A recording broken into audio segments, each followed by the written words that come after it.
I'm glad to say this is 105th Theoretical Physics Colloquium already, and I'm very glad to host Professor Vincenzo Cirigliano, who's a senior fellow at the Institute for Nuclear Theory at the University of Washington. He received his PhD in 2000 from the University of Pisa. After that, he had several postdoctoral positions at the University of Vienna and University of Valencia, and then he became a Sherman Fairchild postdoctoral fellow at California Institute of Technology between 2003 and 2006. He then moved to Los Alamos, where he was a staff scientist for the first few years, and then he became staff member first, and then staff scientist until 2020. In 2020, he became deputy group director of T2 group. And since early this year, he's a senior fellow at INT. Over the years, he received a number of awards, fellowships, and honors. I'll mention perhaps two. In 2013, he became a fellow of the American Physical Society, and he received Los Alamos Fellows Prize for Outstanding Research in 2020.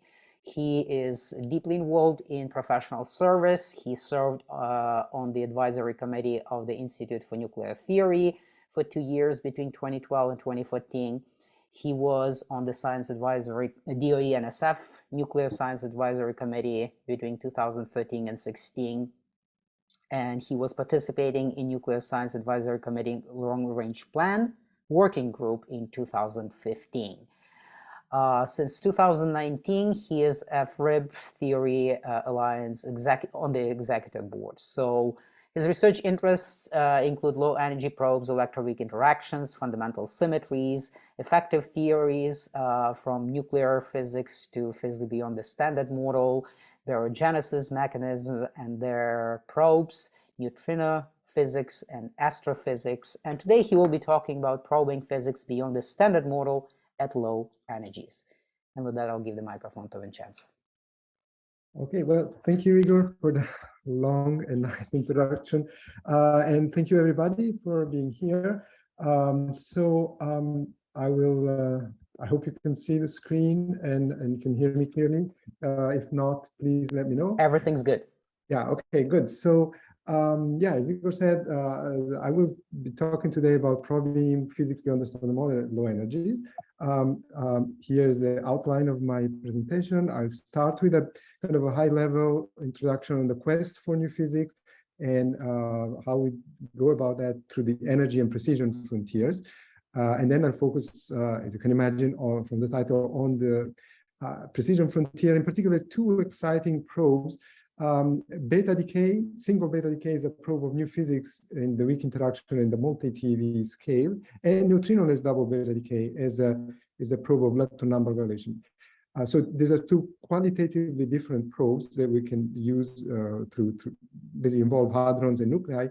And they hopefully they give you a sense of the breadth of the field and what kind of questions we can address with this low energy physics. So let me start with the quest for new physics. So I'll start with summarizing, and I apologize if this is too elementary for many of you. The known building blocks of nature are encoded in the standard model. There are 3 families of spin 1/2 particles. The ordinary matter is made up of the up-down electron and electrons. We have 4 force carrier, the mediator of electromagnetic interaction, the photon, the gluon mediator of strong force, W and Z mediator of the weak interactions. And the interactions are governed by a gauge symmetry. And then there's the Higgs that it has its own dynamics. And it requires a wave, and this Higgs field provide a mass. The background Higgs field provide a mass for these elementary fermions and for the gauge bosons. So that the gauge boson, the W and Z, making the weak force very short range. The standard model has been tested to a remarkable precision over a very wide range of energies, from atomic to almost the TeV scale, being probed at the Large Hadron Collider nowadays. However, especially when you put the standard model of fundamental particles and interactions together with the standard cosmological model, there is a number of unaddressed questions, and which so we cannot understand the origin of the matter-antimatter symmetry, the baryon symmetry of the universe. The standard model, at least in simplest version, there's no dark matter candidate, and there's no dark energy explanation in the standard model. There's not even neutrino. If you want to step away for a moment from cosmological question, big question, there's no way to write down a neutrino mass term in the standard model with the minimal field content in a way that preserves gauge invariance. There's also other questions that remain completely open in the standard model, like the origin of families, the origin of flavor, the strong CP problem. Why haven't we seen a neutron electric dipole moment? The naturalness of the Higgs mass, the lightness of the Higgs mass compared to the Planck scale, unification of forces. So these are all more theoretical questions, but they go together hand in hand with a more phenomenological question in pointing to the fact that we really do need very likely new physics beyond the standard model. And that's why many people many sub-communities of high energy and nuclear physics are working in that direction. So you may ask, where is this hypothetical new physics, where this might be hiding from us? And I like to refer to this cartoon. It's a very oversimplified cartoon, but can give you puts that on the right direction of thinking, I think, where on the vertical axis, I put the mass scale of physics in general, and on the horizontal axis, the coupling of actually, it's more convenient to plot versus the inverse coupling. So as I go to the right, the coupling becomes weaker.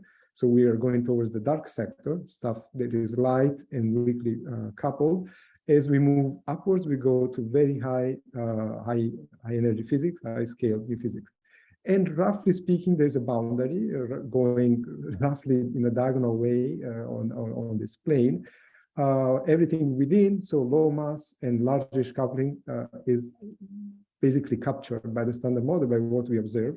Everything outside is unexplored, and that's where the new physics might be hiding. It could be heavy, it could be light and weakly coupled. How do we go about to look for new physics? There's traditionally two strategies. One, really exploit E equal mc squared, go to high energy and try to produce new particles, two massive particles, okay, in pairs or in single production associated with other particles. But this is a cartoon of how the energy frontier works, the high energy accelerator work.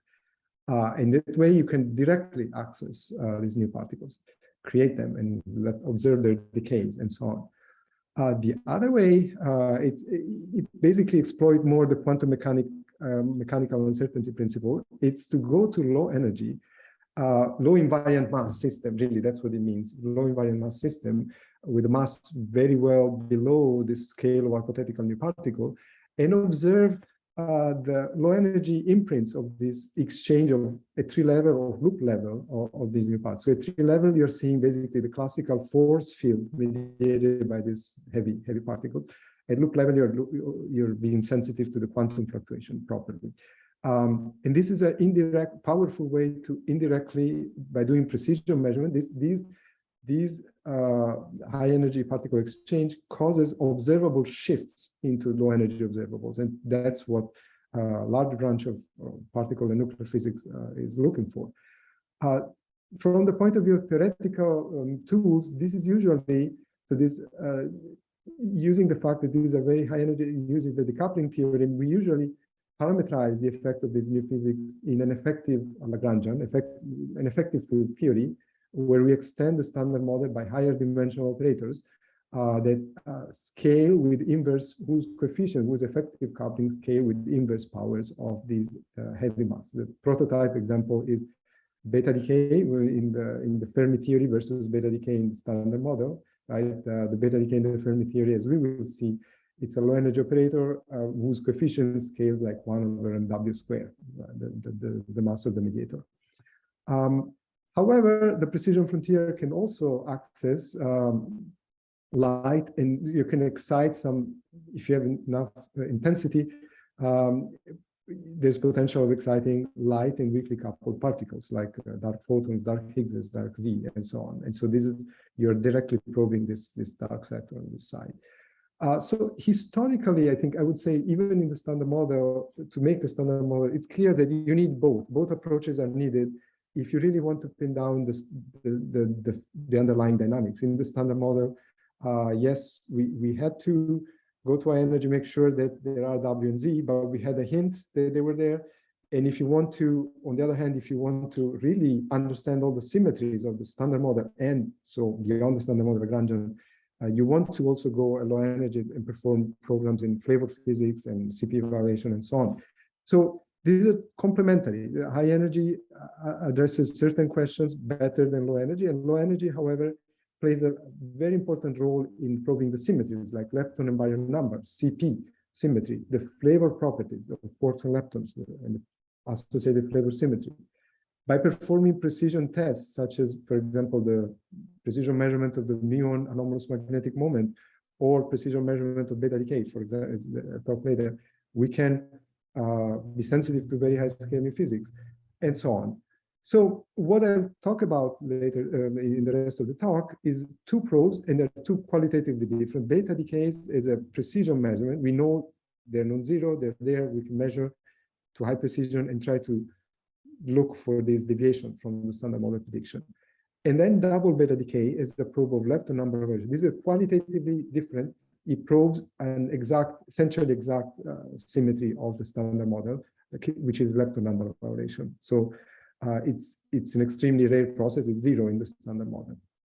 All right, so if there are no questions, let me dive into the beta decays. So just to make sure, beta decays have played a central role in the development of the standard model, and nowadays can be used as a tool to challenge the standard model and probe new physics. So I will start with a little bit of a historical introduction. This has also helped me introduce in a more concrete way the concepts of effective field theory and how this can play a role in nowadays. It has played a role in the past and can play a role nowadays. So let's start with this historic perspective. It's not 100% historically accurate. I have a story to tell, a message I want to come across, so I'll be a bit selective. But the story starts with Fermi theory of weak interaction. So Fermi postulated a new local interaction in terms of the light degrees of freedom that we had access to at the time. So neutron, proton, electron, and a neutrino. So this is a point-like interaction with a Fermi constant, dimensionful constant in front. And by fitting, the decay rate was slow. It was a rare process compared to strong interaction, electromagnetic interaction. But comparing this fitting this slow decay rates, you can determine the size of this constant. If you convert it into a mass scale, you get something about 250 GeV, much larger than the mass of your object that you're using to probe this physics, a neutron, let's say, neutron decay. A couple of decades later, while trying to solve some puzzles associated with parity proper assignment of some particles, Li and Yang generalized Fermi theory and wrote a more general structure of this hadronic and leptonic current contact interaction, allowing not only for parity conserving and Lorentz invariant structure, but also Lorentz invariant and parity violating structures, such as a product of a vector and axial current. And sure enough, it was shortly after experimentally discovered that weak interactions do not conserve parity. The Wu experiments shows that electrons in polarized beta decay of cobalt-16 to nickel-60, electrons are emitted prevalently opposite to the spin polarization of the nuclei. So there's a non-zero expectation value of the electron momentum adopted into the spin of the nucleus, which is an odd under parity, this dot product. So parity is violated. However, it could be due to any of these parity violating products, it took another round of experiments and several rounds of theoretical interpretation by looking at the angular distribution or correlations of the emitted particles in beta decays to really come up with this V minus A cross V minus A structure of the leptonic times hadronic current. And then which led through several years, another decade, to the embedding in non-abelian chiral gauge theory that the prediction of neutral currents and basically to the formulation of the standard model as we know today. So from this quick history of beta decay, the two takeaways I'd like to point out are the following. One is that nuclear beta decay, so a very low energy process, was able to detect physics originating at a much higher scale, 200 GeV. Point number one. Point number two, it was also a precision measurement of beta decay differential distribution. We were able to point to key features of the underlying interaction, in this particular case, the V minus A structure, that then led to the formulation of the standard model, the embedding into chiral gauge theory. So this we hope that we can now learn, so fast forward this to now, 60 years later, and we do hope by doing this low energy precision study, we do first of all hope to detect new physics at much higher scale, and two, trying to gain some information about the symmetry structure of this new physics, and therefore try to put us on the way to constructing the new standard model or the extension of the standard model. So let me now really dive into the current perspective on beta decays. So from this earlier discussion is now clear. So beta decay is mediated in the standard model by the exchange of the W boson between a left-handed quark current, charge current, and a left-handed leptonic current, charge current involving the electron and the antineutrino. The important feature from the standard model point of view is that the gauge coupling appearing here and here is the universal SU2 weak isospin gauge coupling. However, in the quark vertex, there is a unitary matrix appearing, Vij, the so-called Cabibbo-Kobayashi-Mascaro matrix, which parameterizes the mismatch between the mass eigenstate basis and this weak interaction basis. It's a unitary matrix, and therefore, based on this simple three-level diagram, one can, up to radiative correction and kinematical factor, what we can conclude that there are universality prediction in beta decays. So if you measure the Fermi constant in muon decays, and you measure the Fermi constant in beta decays involving down to up, strange to up, and bottom to quark to up quark, and you add them in quadrature, they should be the same. And it's a consequence of the unitarity of the CKM matrix, or sometimes also called first row unitarity check. So VUD squared plus VUS squared plus VUB squared is 1. I'm barring VUB because VUB itself is on the order of 10 to minus 3. The square is to the order of 10 to minus 6. So this will not play a role in the precision test that I'll discuss in a moment. Likewise, if you have beta decays like strange quark decays that can access kinematically electron and the muon, there's also lepton flavor universality. And this also can be probed very precisely. And in fact, there are hints. If you go to B quark decays, there seem to be some hints that this lepton flavor universality, there are issues with that, with this check in the tau channel versus light quark channel. But I'm not going to talk about it. I just wanted to mention that. So when you go beyond the standard model, what happens is that this universality relation can be broken. There could be vertex correction here to the W to quark and W to lepton currents. There could be 4 fermion interaction mediated by charge Higgs, leptoquarks, and so on, or loop level. So a bunch of things can happen. And in this EFT language, they would scale by 1 over lambda squared. These are dimension 6 operators, so they get 2 powers.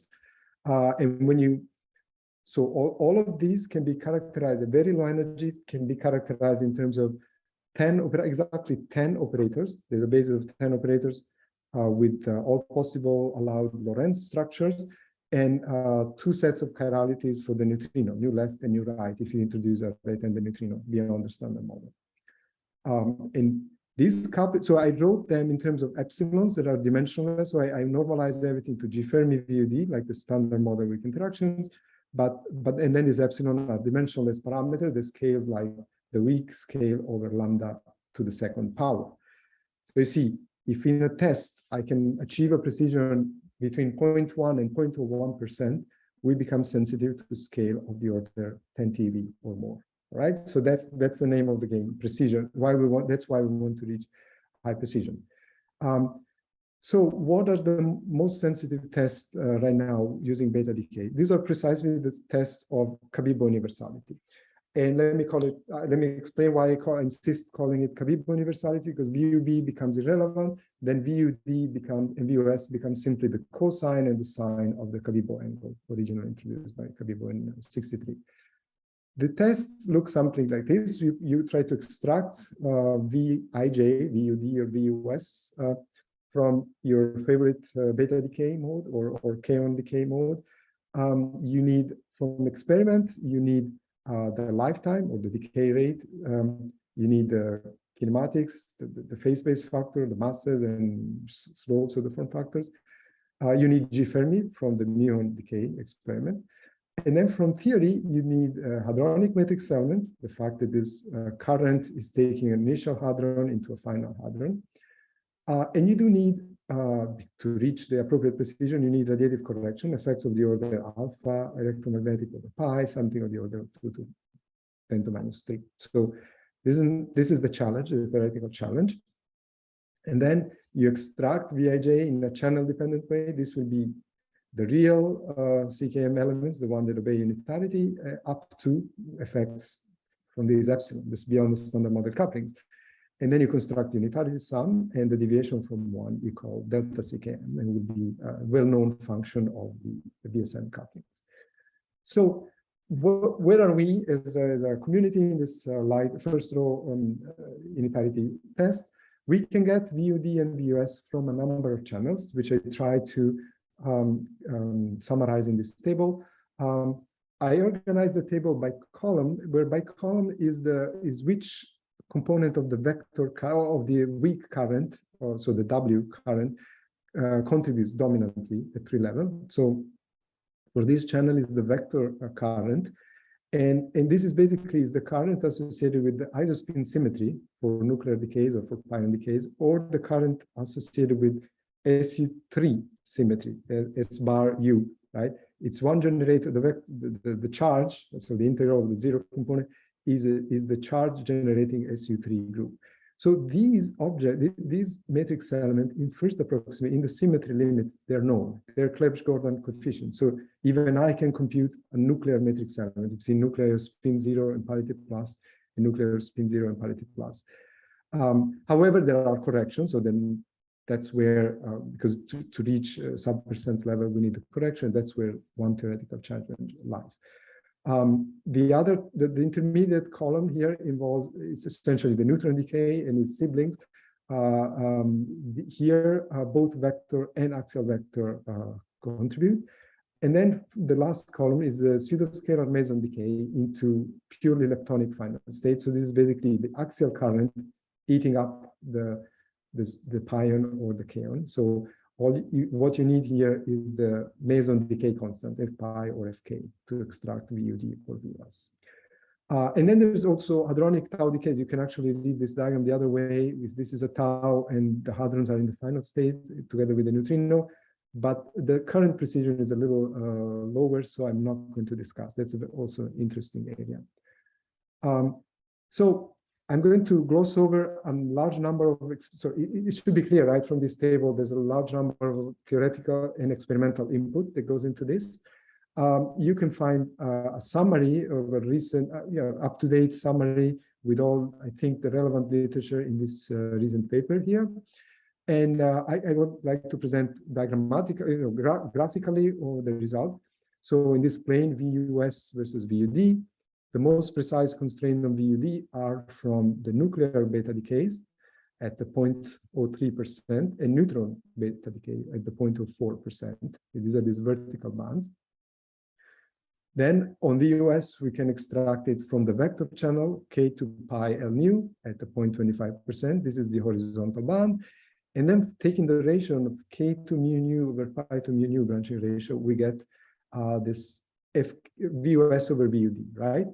So now, if the standard model were correct and the unitarity is correct, is satisfied, all these bands should meet in the same location, and the same location where all these bands meet would have to lie on the unitarity circle. This is the unitarity VUS square plus VUD square equal 1, this red band.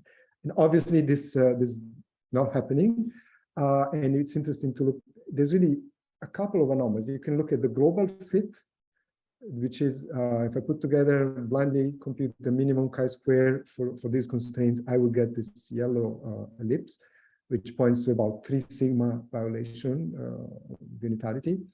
But it's really, you have to go a little deeper. There's several several anomalies. There's one anomaly even just in the meson sector, the fact that the meson decay bands do not meet they actually meet about 3 sigma ways from the unitarity circle.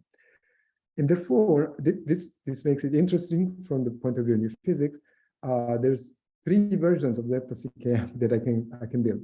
I can build delta CKM from beta decays and KL3 decays. This is slightly, so I would end up here, and this is slightly above 3 sigma. There's a second case where I use beta decay and this band here, the diagonal band, and this is actually just about 1 sigma above unitarity. And then there's the meson only, which is also about close to 3 sigma. So this is delta CKM 3. All right, so this is kind of intriguing. However, before one can claim new physics, these are kind of hints of new physics.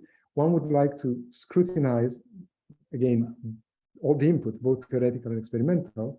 And here's a high-level summary. So we can expect experimental improvements in the neutron decay, which will match, so this band will match the nominal nuclear uncertainty. The pion decay, pi plus to pi 0, E plus nu will also improve, and it will come on the map here. Right now, it would not even fit here. It's a factor of 10 bigger. And then, as I'll discuss, to resolve this tension, the NA62 experiment has the possibility of measuring again the k to pi mu nu over k mu nu branching ratio.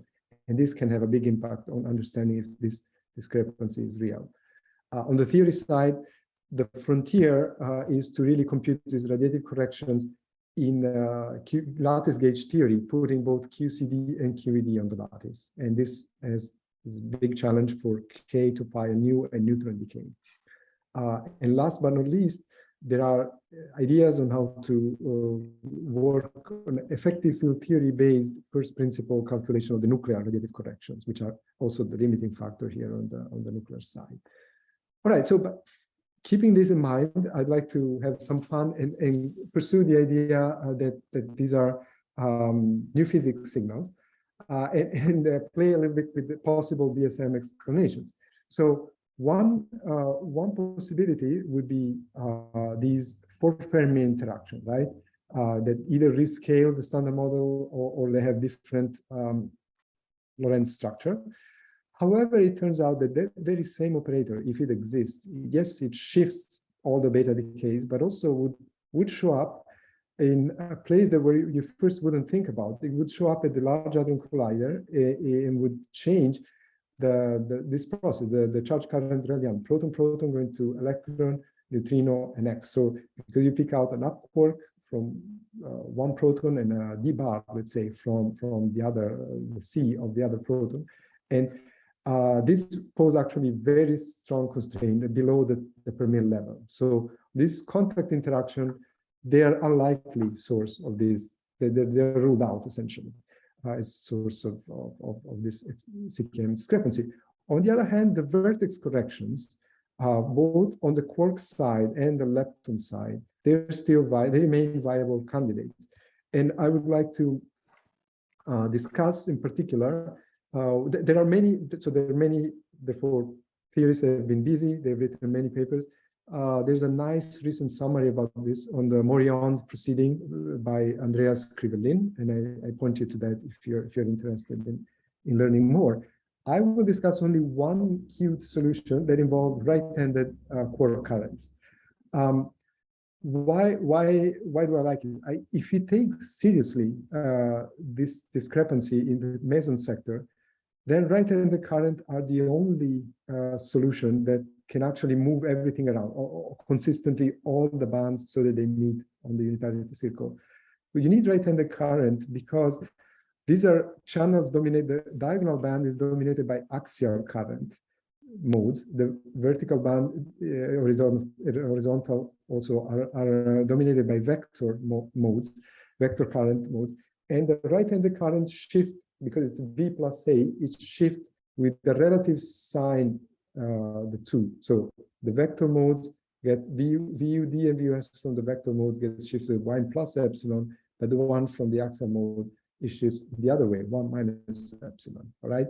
And so based on this, one could actually solve, if you allow a right-handed current both in the up-down and in the strange, up-strange sectors, so two new physics coupling, you can actually solve the system. Remember the three delta CKM ratios that tests that I constructed, they have a well-defined expression in terms of epsilon r, and this object that I call that epsilon r is a strange minus non-strange epsilon r. It's just a change of variable. The three bands meet in one point, and they point to an effect so on the strange side is at the few per mil level, 4 per mil level, about 2.5 sigma, and on the non-strange is smaller than that, is 7 10 to minus 4, but still away from 0. And pointing to scales of new physics in the multi-TeV, between 5 and 10 TeV. So from the phenomenological point of view, the first question to ask is this allowed? Is there any other constraint that rules out this largish value of right-handed couplings? The point is that no, we couldn't find anything obviously wrong with it, because other data from beta decay are not very sensitive to the right-handed coupling. And the Large Hadron Collider, this channel, proton-proton going to electron-neutrino plus X that you would generate here, because there's a W propagate, this is a vertex correction, this effect is hiding under the line shape of the standard model. So there's a few percent background. We know that line shape for the W at a few percent level. So it's much bigger, much larger precision, much less precise than these constraints. So totally allowed. The other some question, muons too. Yes. Electrons, muons too, right? Yeah, muon too. Yeah, you can look at the muon too. Yes. Okay, thank you. And it's similarly well constrained. Yes. So there's we looked at both channels. Yeah, with the muon in the final state. And then the other interesting thing is that this, if you look at the gauge invariant version of this right-handed current, I wrote it here. Phi is the Higgs doublet, and U and V are the right-handed quarks.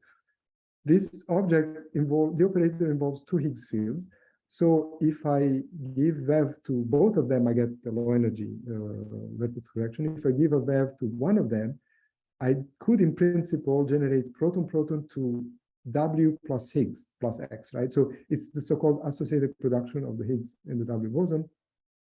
And we looked at the current and prospects for doing this precisely at the Large Hadron Collider. And unfortunately, there's very little sensitivity. There's sensitivity at the few percent level. So it seems to that well, in the next decade, this will remain an open possibility, even when you take into account the high energy constraints.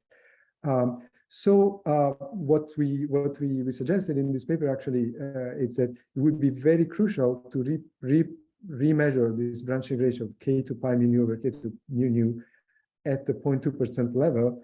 So to really find out whether the meson purely kaon sector tension survives. So this could really corroborate or rule out the presence of right-handed current. And hopefully the N62 experiment will do this measurement. And so to conclude this part, I'd like to just this is the last bullet. I hope I convinced you that the CKM unitarity test is very competitive and compelling probe of multi-TeV scale new physics, And it will stay so well into the Large Hadron Collider era, so for the next 10, 15 years. So, all right, so now this concludes the first part of the talk, the colloquium, and the remaining part, remaining 20 minutes, I want to switch gear and talk a little bit about neutrinoless double beta decay. So far I talked about single beta decay, but double beta decay become relevant in the nuclear, the nuclear landscape for certain even nuclei where single beta decay is shown in this level diagram, energy level diagram, is energetically forbidden. So even nuclei, they're more bound because of the pairing and nuclear force. So the single beta decay, for example, if you start here, is forbidden, and only double beta decay is possible. And it's a second order weak interaction, so it's very rare. Maria Goppert-Meyer was the first one to compute the half-life, the lifetime, and found that it was basically longer than the age of the universe. These nuclei are metastable. And in fact, it was measured for the first time in 1987, and it's on the order of 10 to the 21 years or more, depending on the isotope. However, shortly after Goppert-Meyer's calculation, Majorana paper appeared, and immediately after, Farley in 1939 asked the question whether one could have a different mode, a mode where there's no neutrinos in the double beta decay disintegration. And his answer was yes, this can happen if neutrinos are massive Majorana particles. So Majorana means self-conjugate, means particles equal to the antiparticle. And so instead of having 4 states, left and right-handed neutrino and left and right-handed antineutrino, there's only 2 states, left and right-handed neutrinos. So this, what we call here normally a right-handed antineutrino emitted in the first beta decay vertex, it's nothing but a right-handed neutrino that through a mass term here can convert into a left-handed neutrino, this switch, and the left-handed neutrino is then absorbed down here in the second, it's a neutrino capture process inside the nucleus, emitting a second electron. It was very interesting for me to read actually the Farley's paper and notice the careful language he used. It says, subject to the usual limitation on the meaning of such language, one can say that a virtual neutrino is emitted together with one of the electrons up here, and it's reabsorbed when the other electron is emitted down here. So he was very careful in the choice of language. We nowadays talk about virtual particles like much less carefully. The key point, however, I want to make, it was already understood by Farley, is that in this decay, this process, lepton number changes by 2 units. So there's a 0 lepton number in the initial state, lepton number equal 2 in the final state. And the Majorana neutrino exchange is just one possible mechanism to do so. It so happens when you write down a Majorana mass term, it violates lepton number by 2 units. It's not a psi-dagger psi, it's a psi-psi term in your Lagrangian. So it violates lepton number, the phase symmetry. So Farley pointed out the Majorana form of the theory is not the only one that permits the new form of disintegration. The Majorana theory provides, so to speak, a canonical form. And now, again, rephrasing this many decades later, the modern viewpoint is that, yes, Majorana neutrino exchange is a possible mechanism. We mediate a neutrino between the 2 weak vertices, exchange a neutrino between the 2 weak vertices, but could also be that double beta decay is mediated by something like a contact interaction that takes 2 down quarks into 2 up quarks and 2 electrons. This could be done by the exchange of heavier neutrinos or other Majorana particles. And at low energies, this would induce a dimension 9 6 fermion operator that scale like 1 over the lambda of physics to the 5th power. All right, so so this is qualitatively very different from single beta decay. You're probing an exact symmetry of the standard model. The significance of this is that because lepton number is conserved at 3 level, at a classical level in the standard model, and there is an anomaly, so B minus L is really the conserved quantity in the standard model, but it has anyway selection rules so that beta decay would never happen, even through the anomaly. So observation of double beta decay neutrinoless, it's unambiguous evidence, would be unambiguous evidence on new physics with far-reaching implications. Once you see it, no matter it's in this blob, you can construct a Majorana mass term for the neutrino. So Majorana neutrinos are self-conjugate fields, they're Majorana fermions. And then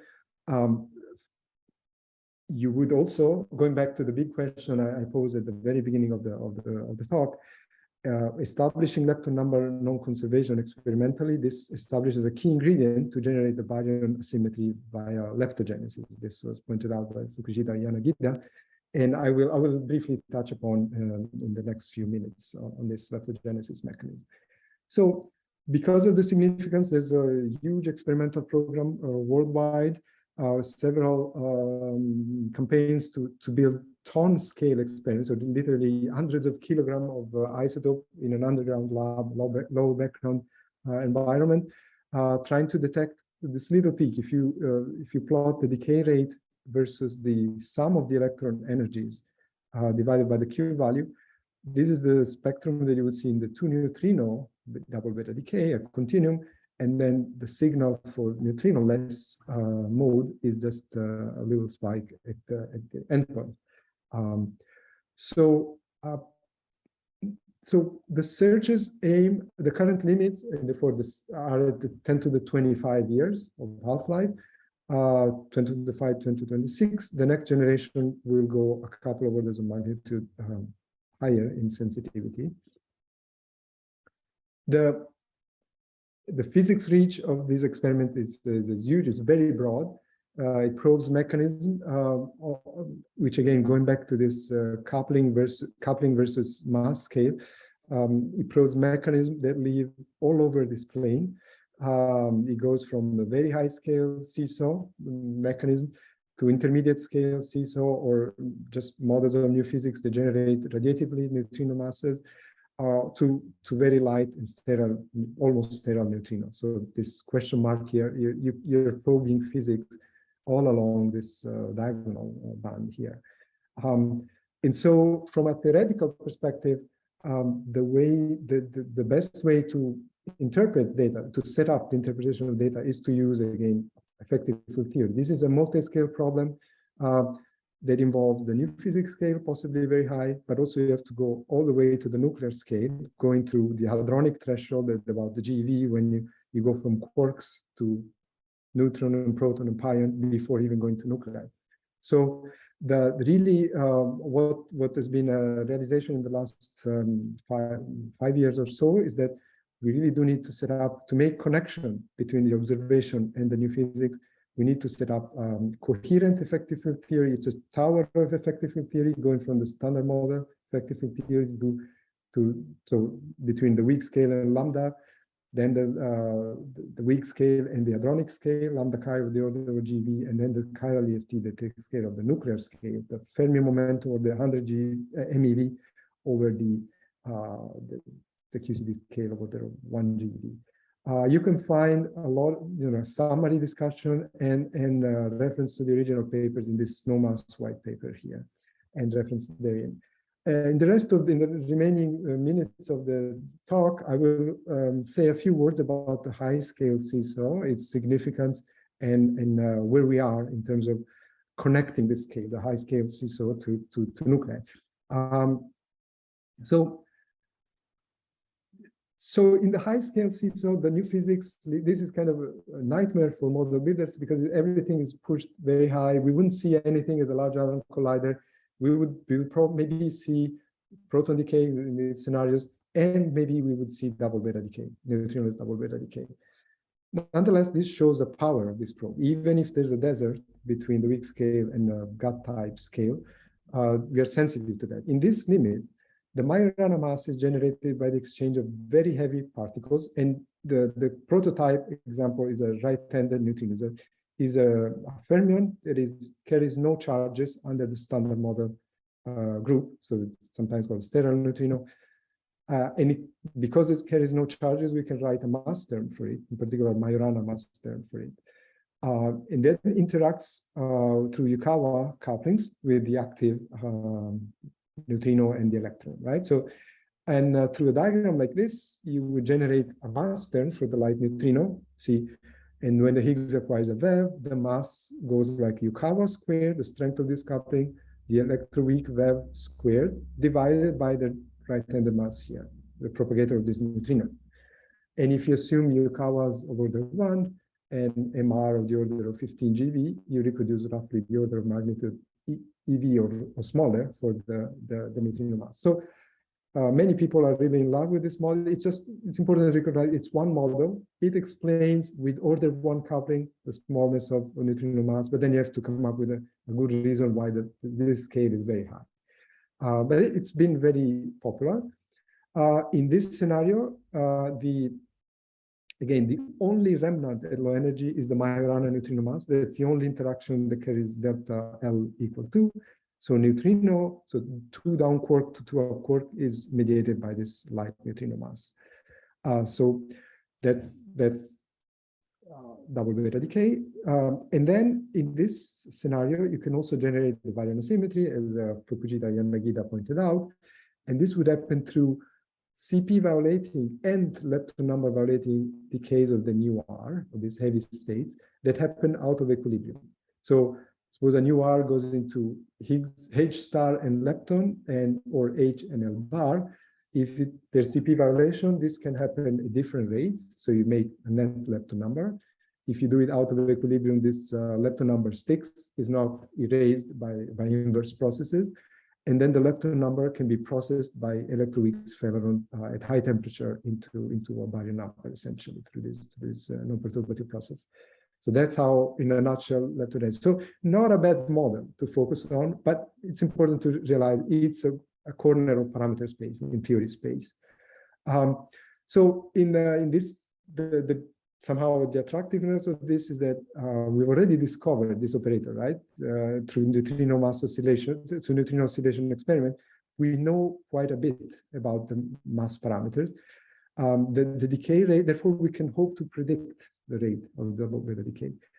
We need a matrix element, nuclear matrix element, and we need to know this element beta beta EE of the mass matrix of the neutrino in the Flavor basis, which we can usually write in terms of the neutrino mass eigenstate and the neutrino mixing matrix, which we probe with oscillation experiments. So if you have never seen, this is the analog of the CKM matrix, but in the lepton sector.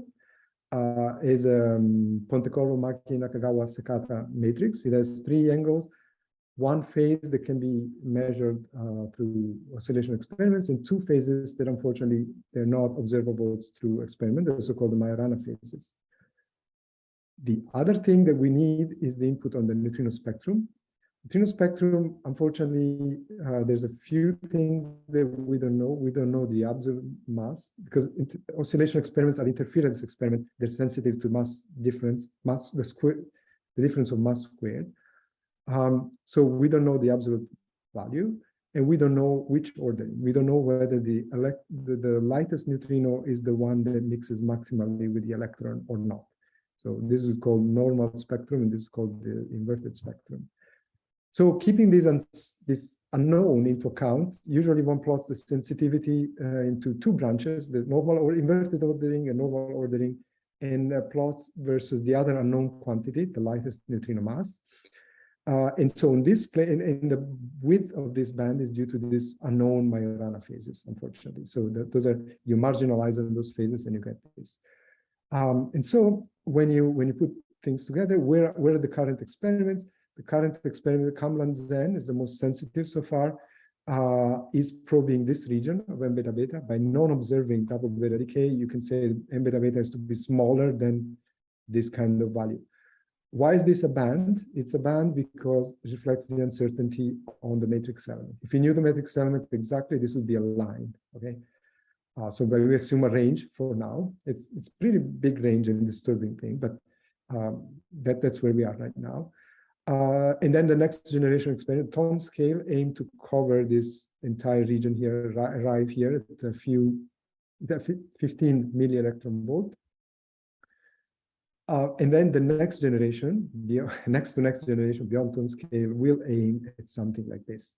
So basically, barring cancellation, this very fine tuning in the Majorana phases, you would be able to cover essentially this model, this high scale seesaw model. This is where why we're interested. Well, we would be probing very high scale. First of all, it would be a major discovery, this demonstration of the neutrinos are Majorana. But we would also be able to test this high scale, say something about this high scale model by combining double beta decay to single beta decay endpoint measurement of the mass and cosmology, which is sensitive to the sum of the masses of the neutrino.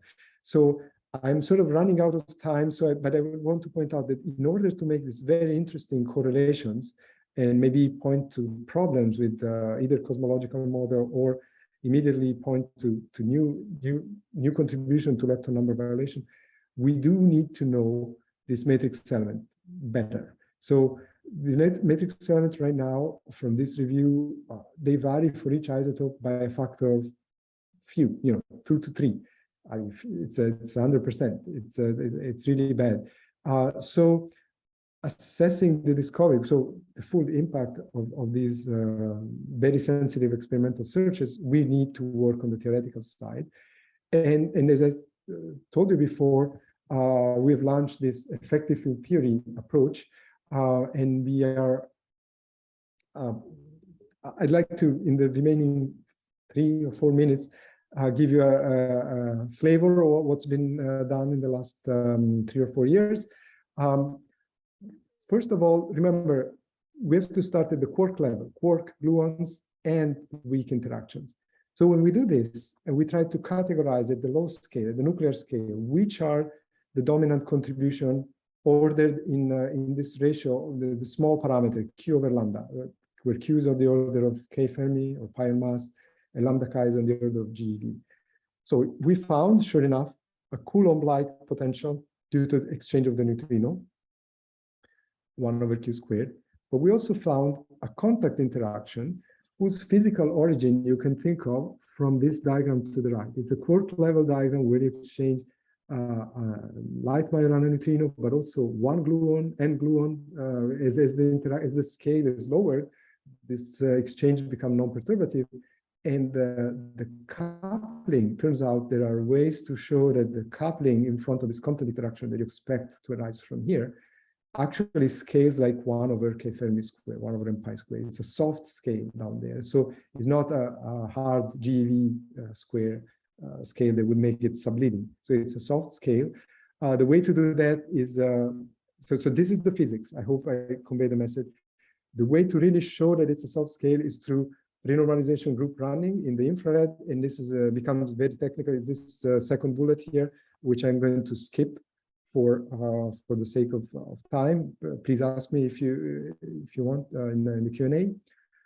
So it's very important to even get leading order prediction to say something about this GNU. So GNU in effective field theory, you could hope to relate it to some other observable, right? But we can't use double beta decay to extract GNU, right? So you have to use some other symmetry and relate it. It turns out it could be related in principle to purely electromagnetic effects in 2 nucleon sector. This is due to isospin. To 2 nucleon, the fact that you're exchanging a 2 isospin current tau plus with a massless neutrino here, a 1 over Q squared, versus the fact that you are exchanging 2 tau 3 current, electromagnetic current, with a massless photon, 1 over Q squared here. It shouldn't matter. The isospin limit, they're the same thing, which it's true, so it's a theorem. However, because of the photon has also not just the left-handed structure, also it's a vector current, there's a right-handed structure. Here in the photon sector, you have 2 low energy constants, and the nucleon scattering is sensitive to the sum of 2, while the neutrinoless double beta decay example only is sensitive to 1. So unfortunately, the trick of getting this from experiment doesn't quite work, but it was very useful, very encouraging to see that this C1 plus C2 is indeed leading order. Data support this scaling that we found. And then you can start playing the game. Suppose G nu, C1 is the same size as C2. So G nu is C1 plus C2 over 2. What would be the impact on this phenomenology that I showed you? And this was worked out by Iocchinieni, Soriano, and Menendez, and the impact is huge. It's an order 1. You would be, if it interferes, if it adds coherently, you're much closer to probing the inverted hierarchy. If they subtract, if add incoherently, you're much farther. So that's the reason why several groups then started computing. We need to know the relative sign of the two amplitudes, and we need to know better from first principle what this G nu is. And so several groups started working on this. There was a large NC approach that sort of points to this scaling, G nu equal to C1 plus C2 over 2. There's lattice QCD efforts are gearing up towards computation on the lattice. And I was involved in a dispersive approach with these collaborators. I was going to, if I had time, if I had 1 minute, I would going to discuss it. But the basic idea is that if you open up this diagram, you notice that if we knew this forward Compton amplitude involving W, so W plus neutron going to W minus proton, for forward kinematic, W carries K momentum, and you know it for all momenta, then you're done, right? You know this low energy constant. However, we know something rigorous about this momentum dependence, only a very low energy through chiral effective field theory and a very high energy using essentially the operator product expansion in QCD. And that's what we did. So we constructed essentially a representation for this integrand based on the perturbative QCD on the high momentum, chiral EFT enhanced by some modeling of the form factors at low momentum. And we got some results. Let me just discuss the results. We were able to obtain this low energy constant at 30% level, validate them through the electromagnetic current at 30 to 40% level. And then we computed the amplitude for an N2PP, provided that as synthetic data to the nuclear structure. And this group was able to fit that data, compute the calcium 48 to titanium 48, and found that actually the interference is constructive and the matrix element is enhanced by about 50%. So that was good news while we wait for lattice and next generation calculation in heavier nuclei. So, all right, so I'm out of time. I had one final slide, but let me leave you with this slide. The precision frontier are pushing the boundary here, and hopefully in the next few years, we will really find something out here, a positive signal. I try to illustrate how this works with two significant tests, the beta decay, which will stay very competitive in the probe of multi-TV physics in the next 10, 15 years, and double beta decay, which has great discovery potential. This is kind of a paradigm shifting discovery if it happens, and I leave you there. Okay, thank you for your patience. Well, thank you very much for a nice presentation. Now let's go to questions. Does anybody have any questions? Please use. Yes, go ahead. At first, I comes to energy physics here, but really enjoy the colloquium. I could follow it. Excellent. My question is now here: protons in principle look into decays that happen here. However, we also know the data shows that neutrons decays. However, we can analyze it in two ways, and it seems to me so far disagreement in more C sigma. Is that true? The neutrons. Yes, sorry, I didn't quite catch the part about neutrons. Yes, the neutron decay. So proton does not. Yes. Protons look for them. It was a miracle. Okay, fine here. Neutrons decays. Yes. Analyze in two ways here. And so far, before seems to me, the two ways to analyze it, disagreement in more 3 sigma. The lifetime, yes. Right, Yeah, you're talking right. about the lifetime discovery. Yes. So two dewey's here. Yes. Yes, and I've been putting this under the rug. Yes. So let me go back to the yes. So you're Oh, so yeah. the neutron decay. Yes. So here, yes. Okay. I'm being a little ruthless. I'm using the most precise. So let me explain the flow. Here I'm for this particular number, and you can find the details in this paper.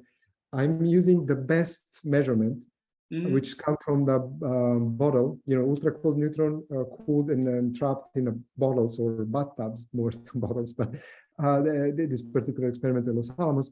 And it's just to show the sensitivity. There are beam-based measurement of the lifetime. There are a little, so they're much less precise. The factor of 10 precise. There are a few 2 to 3 seconds error, while this we're talking a 0.4 seconds error on 800, 900 second lifetime. Even so, if you follow the PDG quotes the number with and without the bottle, and all that does is shift the central value at with and without the beam. You shift the central value by way less than the quoted error, and it adds a little bit to the S factor. It makes the overall consistency worse. So they would increase the scale factor, but it's a minimal effect. This thing, if I did that, I think it goes up to 48. It's not a dominant effect. So that's from the statistical point of view, it's not highly relevant. I know that people have tried to argue that the two experiments are really measuring two different things. One, the bottle experiment are really inclusive half-life, so any other source of loss, another channel would also be included there. While the beam experiment, they count protons, right? So it's the neutron to proton, it's an exclusive measurement. There's some literature on that, but models that try to explain that discrepancy on new physics, they come under a lot of pressure. Yeah, let me leave it at that. They come under a lot of pressure, as far as I remember reading those papers. So I don't know if I answered the question, Icarus. Okay, other questions? Well, I had one question, which is related to, I think it was page 27 as numbered, 27. And that was about the other mechanisms for essentially neutrinoless double beta decay. I'm not quite sure that 27. I fully understand the argument that there could be other mechanisms. Essentially, one critical thing that I see is that you violate lepton number. So microscopically, not like an effective vortex, but microscopically, what are the other mechanisms? Yes. Okay, so I had a slide that I skipped, and this may be so the simplest way to do that is still, so here's the slide. The simplest way is, for example, in left-right symmetric model, still you need some Majorana part. You need some fermion number violation that gets communicated to your lepton. When you assign, then the lepton charges, it has to correspond to a lepton number violating. So a simple way of doing it is in this left-right symmetric model, where there's a WR that doesn't really matter. All the action happens on the right-handed neutrino line, where this object is, you can write a mass term for it. In the effective theory, this is a neutral under standard model. So you can write a new R. You can write a Majorana mass term without violating the symmetries. Like the high scale seesaw, and that's your fundamental vertex that breaks lepton number. But like in essence, you're saying that it's still a Majorana mass. It's just somewhere else. Yes. And then you okay, this collapses. These are very heavy collapses to an effective 1 lambda to the 5th. And if you plug in the numbers, if lambda is not too far from TeV, you get something of the same size of what we're probing, so it could be observable, right? So, I see. so that's why we want to keep an open mind about it. Okay. Yeah. Okay. So Sounds good. Okay. Thank you so much. I see that we're approaching that 10:10. So before I'll ask if there are more questions, I want to use this opportunity again. First, thank you very much for a very nice presentation. thank you.